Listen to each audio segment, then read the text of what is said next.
குழந்தை பேறு என்பது இயற்கையான ஒரு விஷயம். அந்த மனித இனம் தனது இனத்தை உற்பத்தி செய்து கொள்ள வேண்டும் என்கின்ற எண்ணம் புழுப்பூச்சியிலிருந்து இருக்கு. ஆனா நம்ம என்ன பண்றோம்? எனக்கு இப்ப ஜாலியா இருக்கணும், நான் வாழ்க்கையை அனுபவிக்கணும், எனக்கு குழந்தை வேண்டாம். என்னால ஒரு குழந்தை தான் வளர்க்க முடியும். ஏன்? நம்ம தாத்தா பாட்டி எல்லாம் வளர்க்கலையா? எது வேணாலும் நம்ம சொல்லலாம். ஆனால் இயற்கைக்கு முரண்.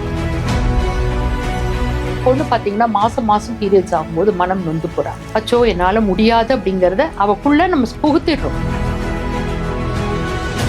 இது இயற்கை உனக்கு கொடுத்திருக்கக்கூடிய ஒரு வரம். இது தீட்டல்ல என்பதை அந்த குழந்தையோட மனசுல புரிய வைக்கணும். இதை எல்லாவற்றையும் விட்டு நம்ம வெளியில வரணும் அப்படின்னு சொன்னா நமக்கு ஆன்மீக வழியிலும் ஆன்மீக மார்க்கமும் தான் நமக்கு முன்னால் இருக்கக்கூடிய ஒரு மிகப்பெரிய தீர்வாக இருக்க முடியுமே ஒழிய வேற எந்த தீர்வும் இதுக்கு கிடையாது. ஹரி ஓம் ஸ்ரீ மாத்ரே நமஹ.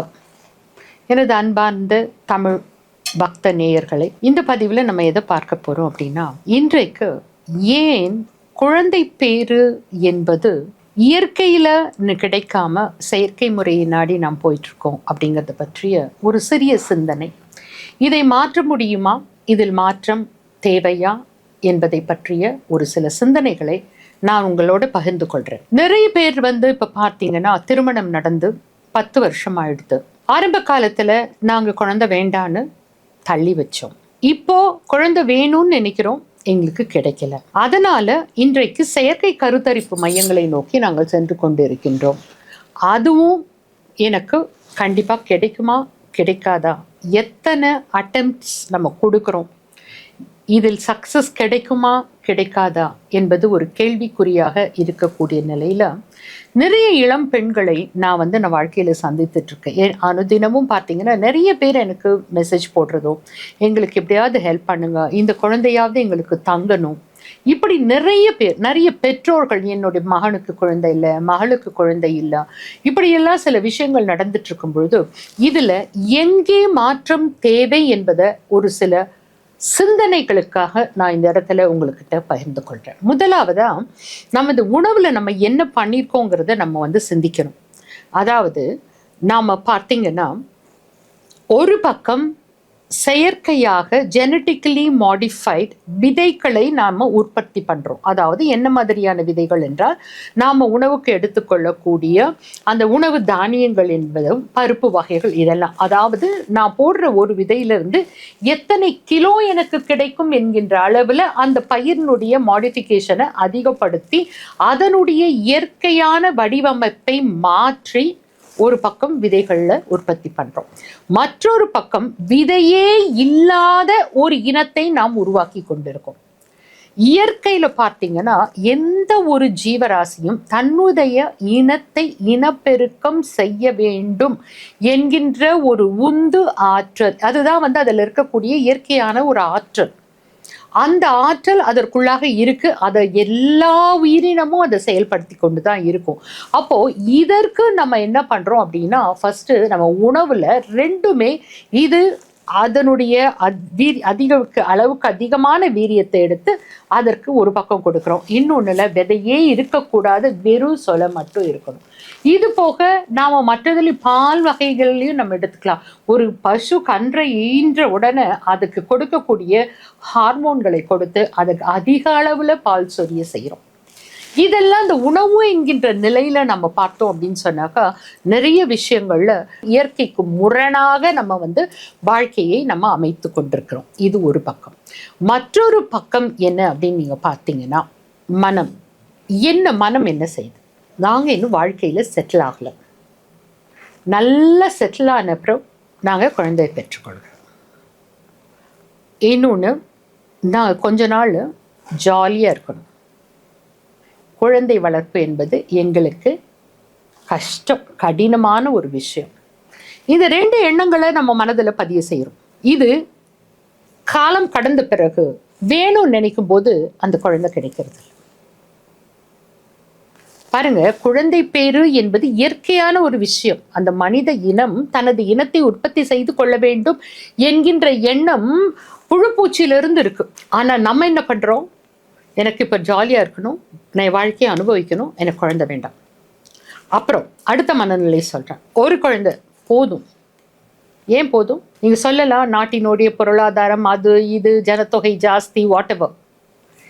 இறைவன் இந்த உயிர் அத்தனைக்கும் அவன்தான் உணவும் இருப்பிடமும் எல்லாத்தையும் கொடுக்குறான். அன்னைக்கு அந்த காலத்துல நமக்கு சொல்லுவாங்க, மரம் வச்சவன் தண்ணி ஊற்றுவான் அப்படின்னு. அப்போ ஒரு பக்கம் மனிதன் தனது இனத்தை கட்டுப்படுத்தி அழிக்கணும்ன்ற மனநிலையை வளர்த்து கொண்டே இருக்கும். இது உண்மை. இது நீங்க ஏற்றுக்கொண்டுதான் ஆகணும். நீங்க என்ன வேணாலும் இதுக்கு சொல்லலாம். இது இயற்கையில நம்ம நிறைய குழந்தைகள் இருந்தால் நம்மளால காப்பாற்ற முடியாது, நாட்டினுடைய பொருளாதாரம் வீழ்ச்சி அடையும், எது வேணாலும் நம்ம சொல்லலாம். ஆனால் இயற்கைக்கு முரண். என்னால ஒரு குழந்தை தான் வளர்க்க முடியும். ஏன்? நம்ம தாத்தா பாட்டி எல்லாம் வளர்க்கலையா?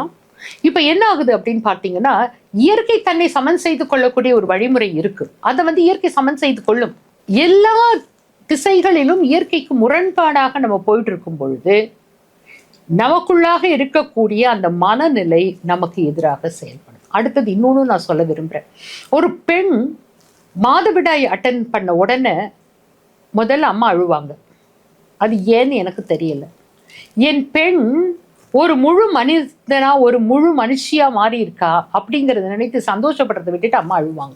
இது ஏன் தெரியல, தொண்டு தொட்டு தமிழகத்துல காணப்படுது. அப்புறம் அதுக்கு அடுத்தது பாத்தீங்கன்னா, அந்த பெண்ணுக்கு அதை பற்றிய ஒரு பயமுறுத்தலையே நம்ம உருவாக்கி, அந்த பொண்ணு பாத்தீங்கன்னா மாசம் மாசம் பீரியட்ஸ் ஆகும்போது மனம் நொந்து போறா. அச்சோ என்னால முடியாது அப்படிங்கிறத அவக்குள்ள நம்ம புகுத்திடுறோம். ஒரு நிமிஷம் அந்த பொண்ணுக்கு நீங்க சொல்லணும். என்ன சொல்லணும்? பாருமா, இன்னைக்கு பெண்கள் ஏரோப்ளைன்ல இருந்து ஓட்டுறாங்க, அவங்களுக்கெல்லாம் பீரியட்ஸ் ஆகாதா? வீராங்கனைகள் எத்தனையோ பேர், ஸ்போர்ட்ஸ் வீராங்கனைகள், அவங்களுக்கெல்லாம் பீரியட்ஸ் ஆகாதா? அப்போ இது ஒண்ணுமே இல்லைம்மா, இது இயற்கை உனக்கு கொடுத்திருக்கக்கூடிய ஒரு வரம். இது தீட்டல்ல என்பதை அந்த குழந்தையோட மனசுல புரிய வைக்கும்.